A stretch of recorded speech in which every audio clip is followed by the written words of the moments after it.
melakukan perlawanan jika eksekusi penahanan terhadap dirinya akan tetap dilakukan oleh pemerintah, dalam hal ini oleh Kejaksaan Agung. Apakah negara akan kalah melawan terpidana buron Labora Sitorus? Kita akan bertanya langsung kepada Menteri Hukum dan HAM Yasona Lawli yang bergabung dari luar studio. Selamat malam Pak Yasona. Selamat malam Indra. Ya, Pak Yasona, kita simak tadi pernyataan Labora Sitorus yang diwawancarakan saya Yuda Panjaitan, menyatakan ini adalah hukum rimba, jadi jika tetap dilakukan eksekusi penahanan terhadap dirinya, maka dirinya akan melakukan perlawanan. Sementara kami membaca informasi di sini bahwa Anda mendapat laporan bahwa Labora Sitorus akan menyerahkan diri ke Kejaksaan Negeri Sorong. Jadi sebenarnya sejauh mana informasi atau validitas kebenarannya Pak akan menyerahkan diri itu? Ini yang kemarin saya dapat informasi dari Pak Dirjen bahwa ada tanda-tanda baik bahwa dari komunikasi yang dilakukan Pak Labora mau kembali. Tapi saya sangat kaget tadi penjelasan beliau yang mengatakan dia akan melawan, lebih baik mati daripada harus kembali ke lapas. Saya kira ini kan satu keputusan dari negara kita, melalui Mahkamah Agung sebagai keputusan lembaga peradilan tertinggi di Indonesia. Negara kita adalah negara hukum, pasal 1 ayat 3 Undang-Undang Dasar Negara Republik Indonesia. Maka saya menghimbau agar Pak Labora menyerahkan diri dengan baik-baik. Saya mendapat informasi saat ini dalam waktu dekat Pak Kapolda akan rapat mencari langkah-langkah untuk mendatangkan atau mengambil Pak Labora supaya kembali sesuai dengan ketentuan hukum harus kembali ke lapas. Kalau seandainya Pak Labora merasa bahwa ada hal-hal bukti-bukti baru yang berupa novum yang menurut beliau tadi tidak adil dan ini bukan sesuai dengan hukum, dia dapat menggunakan haknya mengajukan peninjauan kembali. Tapi melawan keputusan hukum dari Mahkamah Agung, saya kira itu tidak arif untuk dilakukan. Itu adalah keputusan yang telah diputuskan melalui pengadilan dan keputusan peradilan tertinggi. Untuk itu saya sangat berharap kerjasama yang baik dari Pak Labora. Tidak ada gunanya kita melakukan perlawanan, lebih baik melakukan upaya-upaya hukum yang masih ada melalui peninjauan kembali. Kalau memang beliau merasa ada bukti-bukti yang mau diajukan, jadi ini saya kira harus kita lakukan. Tidak boleh ada cara-cara yang bertentangan dengan hukum, untuk melawan suatu keputusan hukum yang telah sah menurut ketentuan perundang-undangan. Pak Yasona, itu tadi yang ditanyakan oleh rekan saya ketika mewawancarai Labora Sitorus. Apakah ada langkah-langkah hukum sendiri yang akan Anda lakukan terkait dengan keberatan Anda? Dijawab, kita sama-sama dengar tadi bahwa ini bukan hukum. Karena ketika dirinya tidak merasa dipanggil sebagai tersangka untuk di BAP bahkan. Sementara kita bicara di satu sisi, Pak Yasona mengatakan bahwa ini sudah keputusan MA, begitu, sudah inkrah sebenarnya. Nah ini sebenarnya yang mana Pak? Apakah memang sudah ditelusuri tidak pernah dilakukan BAP, lalu pengadilan sendiri seperti apa berjalan saat itu? Ini kan keputusan dari Mahkamah Agung, di mana orang-orang yang terdiri dari hakim-hakim yang sudah menangani banyak, bukan 1-2 perkara, ribuan perkara, baik di pengadilan tinggi juga beliau dihukum dan diberatkan kembali di pengadilan di Mahkamah Agung. Saya kira ini adalah prosedur yang tentu para hakim sudah mengambil keputusan. Kalau seperti saya katakan, kalau memang Pak Labora mempunyai bukti-bukti bahwa ada novum baru, lebih baiklah beliau mengajukan bukti itu untuk melakukan peninjauan kembali daripada melawan satu keputusan hukum. Satu hal barangkali yang perlu saya sampaikan, bahwa beliau keluar dengan cuti berobat, seharusnya adalah menjadi kewajiban beliau untuk kembali ke lapas, setelah beliau menyelesaikan perobatannya. Itu juga kan sudah melanggar hukum. Sampai berapa lama beliau tidak kembali. Kalau Maret keluar, ini sudah Februari, itu sudah mau menjelang 1 tahun. Menjelang setahun. Dan apa yang dikeluarkan, yang dikatakan surat bebas demi hukum itu sudah kita cabut. Oleh Kalapas Sorong sudah dikeluarkan surat, karena surat itu dikeluarkan secara tidak memenuhi ketentuan aturan yang ada. Beliau masih di luar pada waktu itu. Belum pernah, sesudah kembali, sesudah dikirim berobat, tidak pernah kembali lagi. Dan surat yang diantarkan menurut beliau, dan juga kita konfirmasi benar memang diantarkan kepada beliau, ya itu tidak benar secara hukum. Maka dibatalkan. Kalaupun misalnya demikian, sekarang sudah ada keputusan Mahkamah Agung, itu harus dieksekusi oleh jaksa. Nah, Pak Jaksa meminta bantuan kepolisian. Dan sekarang Pak Kapolda dengan staf, saya dengar juga dengan dan Lanal di sana, ya tentunya juga pasti dengan kejaksaan, sedang berkoordinasi malam ini untuk mengambil langkah-langkah mengenai hal itu. Baik, Pak. Kembali ke soal surat. Saya menghimbau kepada Pak Labora. Baik, silakan dilanjutkan, Pak. Jadi saya menghimbau kepada Pak Labora, ya, adalah lebih baik Pak Labora menyerahkan diri daripada ada korban-korban yang yang sangat percuma. Jadi ini lebih baik diselesaikan secara aturan hukum saja. Jadi ada mekanisme hukum yang masih bisa ditempuh. Kalau memang apa yang disampaikan Pak Labora itu benar adanya. Baik. Kan masih ada upaya hukum. Ya, Pak, kembali ke soal yang surat tersebut. Anda menyatakan itu secara langsung berarti itu adalah ilegal sebenarnya, surat pembebasan terhadap Labora Sitorus. Tapi tadi ketika diwawancarai juga, memang kalau memang itu ilegal, tindak saja yang mengeluarkan surat. Apakah sudah ada tindakan hukum terhadap... Oh, so pasti. Sudah. Sekarang Pak Dirjen, langsung Irjen terbang ke Makassar. Karena Pak Ishak Wangga itu sudah tidak waktu dia menjadi PLH, sekarang sudah, kalau saya tidak salah, di Kendari. Dan itu dipanggil tidak hanya Pak Wanggai, tetapi juga mantan Kakanwil di sana, Kadif Pasnya di sana juga. Sekarang di BAP oleh Pak Irjen. Jadi Irjen sudah kita tugaskan pergi ke Makassar. Kemarin ini Dirjen Pas sendiri Pak Handoyo sudah ke Papua, sudah ke Sorong, ya, sudah ke Sorong. Adakan koordinasi di sana. Kembali lapor ke saya. Kemudian inspektorat juga ada sampai ke Sorong.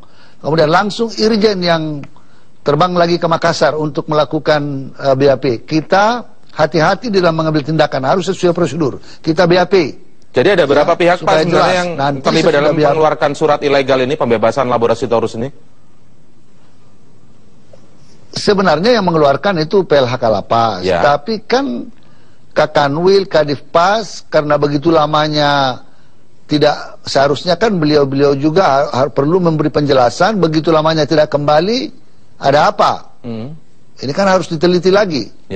Masa sudah begitu lama keluar, tidak kembali-kembali, apa tidak dilakukan pemeriksaan? Apa tindakan yang dilakukan? Mengapa dibiarkan? Ini pertanyaan-pertanyaan yang harus kita jawab. Baik, ini karena memang Pak Yasona, mohon maaf, ini sebenarnya adalah pelanggaran administrasi saja ataukah masuk pada ranah pidana kalau memang memberikan surat pembebasan itu yang disebut melanggar atau ilegal tadi?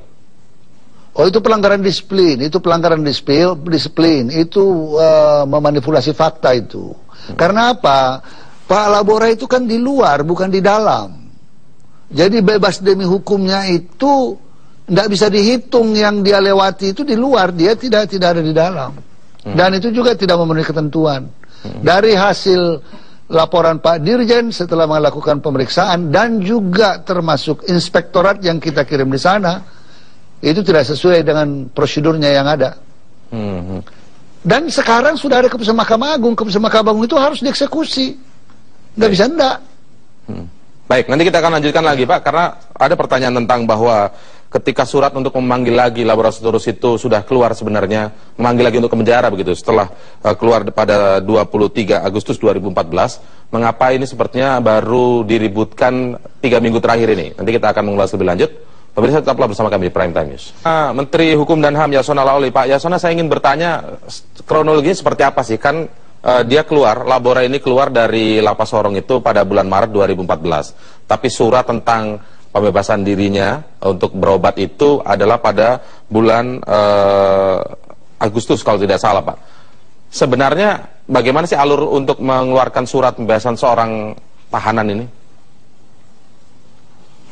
Bukan. dia keluarnya itu sudah ada surat dari Dokter Angkatan Laut. Sudah ada surat pada bulan Maret itu. Ya, yang tanggal 24 Agustus itu kan surat pembebasannya itu.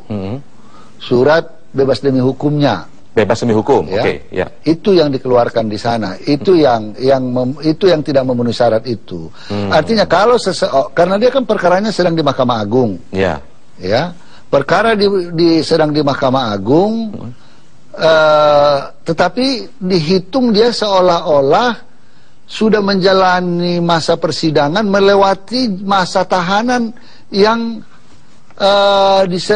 sesuai dengan KUHP. Dan oleh karena sudah melewati itu, memang ada prosedurnya itu. Seharusnya diberitahukan ke jaksa dulu, ke Mahkamah Agung, itu sudah ini sudah mau melewati, itu semua nggak disempuh itu. Ya, nah itu dikeluarkan. Pada kenyataannya beliau itu masih di luar gitu, bukan di dalam, bukan di lapas gitu. Kan itu persoalan itu. Jadi itu kan seharusnya nggak boleh dihitung. Nah, itu yang masalahnya. Nah, kalaupun seandainya, ini kan kita berandai-andai, itu benar, dia juga harus masuk sekarang, karena sudah ada keputusan yang krafan khawaiste, sudah ada keputusan yang berkekuatan hukum yang harus dieksekusi, dia harus masuk, gitu. Maksudnya kalaupun surat yang dikeluarkan oleh Ishak Wangga itu misalnya benar pun, tetap harus sekarang tetap kembali karena ada putusan dari MA, begitu Pak ya? Oh, ya. Mahkamah Agung, ya memang begitu, memang seharusnya begitu. Karena dieksekusi gitu. Yang dikatakan bebas demi hukum itu proses hukum, seperti kalau misalnya polisi menahan melebihi kewenangannya, udah berapa lewat waktu, ya itu harus dikeluarkan. Tapi proses hukum kan jalan. Kalau ada vonis pengadilan negeri misalnya mengatakan dia harus masuk, dia masuk, ya masuk. Dan ini keputusan Mahkamah Agung, sudah keputusan yang terakhir gitu, harus masuk. Gitu. Oke, baik. Pak, bahwa itu menurut Pak Labora tidak adil, tidak fair, ada yang salah, ya. Tapi itulah keputusan hukum kita.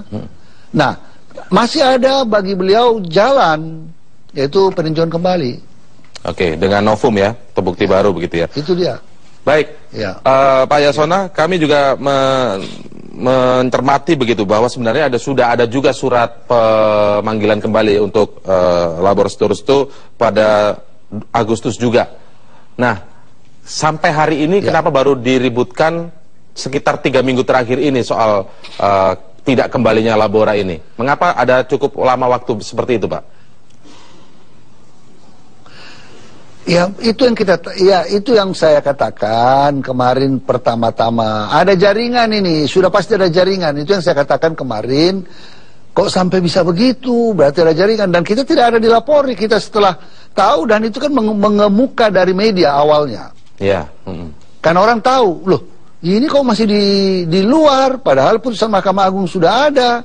Dan hukumannya sekian tahun. Saya ditanya, kita kan kaget, saya terpaksa perintahkan Dirjen terbang ke sana untuk meneliti itu. Ada apa? Setelah kita dengar-dengar, wah ini ya tidak mungkin terjadi kalau tidak ada sesuatu yang beberapa pihak yang bekerja sama. Itu yang sedang kita teliti sekarang.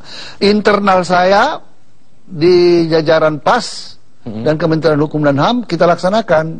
Kita turunkan Irjen, kita turunkan Dirjen teliti. Pasti ada yang harus ditindak dalam hal ini, gitu. Ada kemungkinan suap, Pak, di situ, Pak?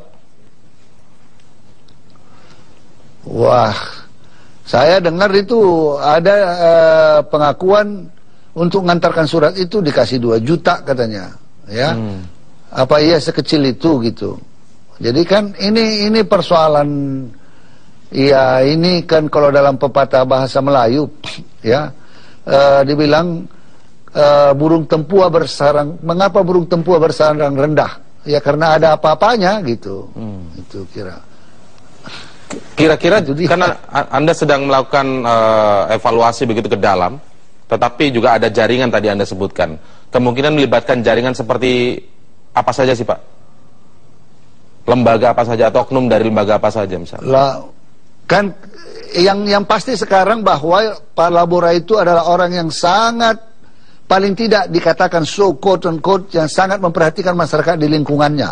Sehingga dia mendapat dukungan yang luas dari masyarakat sekitar di mana dia tinggal. Karena saya dengar beliau sangat baik, suka menolong kepada orang-orang di sekitarnya, sehingga dia dilindungi oleh orang-orang masyarakat di sekitarnya. Itu sebabnya Pak Kapolda mengatakan supaya jangan ada benturan dengan masyarakat. Beliau mengatakan kasih saya waktu. Yang berikutnya, kedua, pastilah ada jajaran aparat. Tapi itu kan masih memerlukan pembuktian kita. Paling tidak saya sebagai Menteri Hukum, di jajaran saya lihat gitu. Ada yang mengatakan ya adalah aparat oknum-oknum. Nah, bukan ini ya, oknum-oknum yang barangkali turut membantu beliau. Oke, sampai sejauh ini kan Anda ini memantau terus nih, karena juga Anda kaget kenapa masih ada di luar sementara, dan kemudian Anda langsung mengirim orang begitu untuk mengetahui hal ini. Nah, tentu ini Anda monitor terus, Anda pantau terus. Ya. Sampai detik ini kita berbicara, Pak. Ya, sampai sekarang. Ya, sampai detik ini kita berbicara ini, kira-kira seberapa besar oknum dari aparat yang terlibat dalam jaringan ini? Saya sulit mengatakan besarannya, tetapi pasti ada. Ya, pasti ada. Ya, saya sudah berbicara dengan Pak Menko Polhukam. Ya, nanti kalau ada data dari yang di bawah saya akan sampaikan Pak Menko Polhukam soal ini. Ya, ya melibatkan oknum-oknum. Ya. Oke. Dan saya sekarang ini sedang, ya, sekarang ini Pak Kapolda, saya dapat informasi sedang mengadakan pertemuan, ya, dengan untuk mencoba dengan kepolisian. Saya juga mendapat informasi tentunya dengan pasti ada jaksanya, juga ada aparat kalau saya tidak silap TNI, Angkatan Laut, ya, dan Lanal di sana, tentu dengan pihak kita untuk mengambil langkah-langkah. Ya. Baik, mengambil langkah-langkah. Anda berikan gambaran tadi ada jaringan, juga kemudian kemungkinan besar ada perlindungan dari masyarakat di sekitar Laborasi Torus. Kemudian sekarang ini kepolisian juga berkoordinasi dengan berbagai pihak berwenang yang lain. Apakah ini gambaran nanti terjadi benturan yang sangat besar, Pak, ketika akan mengeksekusi Labora? Itu yang saya sangat tidak inginkan. Itu sebabnya saya minta keikhlasan Pak Labora untuk menyerahkan diri secara baik-baik, untuk tidak mengorbankan orang lain. Karena ini kan negara hukum, bagaimanapun kan harus diambil tindakan oleh pihak kepolisian atas permintaan Pak Kejaksaan, ya, Bapak Jaksa Agung, Pak di sana di Kejati, agar keputusan Mahkamah Agung itu dapat dieksekusi. Ya. Dan kita tidak berharap sama sekali ada korban. Ya. Jadi itu yang saya katakan tadi, kalau memang Pak Labora merasakan ada ketidakadilan, ada masalah-masalah dan bukti-bukti yang dia lihat bisa cukup untuk memutarbalikkan keputusan ini, ya silakan, masih ada kesempatan untuk melakukan peninjauan kembali. Baik. Jadi lebih baik kita bermain pada tataran hukum aja. Baik, Pak Yasona, terakhir, tidak ingin ada korban, tetapi tentu saja negara tidak boleh kalah dengan terpidana yang buron, begitu Pak ya? Oh, sudah pasti begitu prinsipnya. Baik. Sudah pasti begitu prinsipnya. Baik, terima kasih atas waktunya, Menteri Hukum dan HAM Yasona Lawli. Selamat malam Pak Yasona.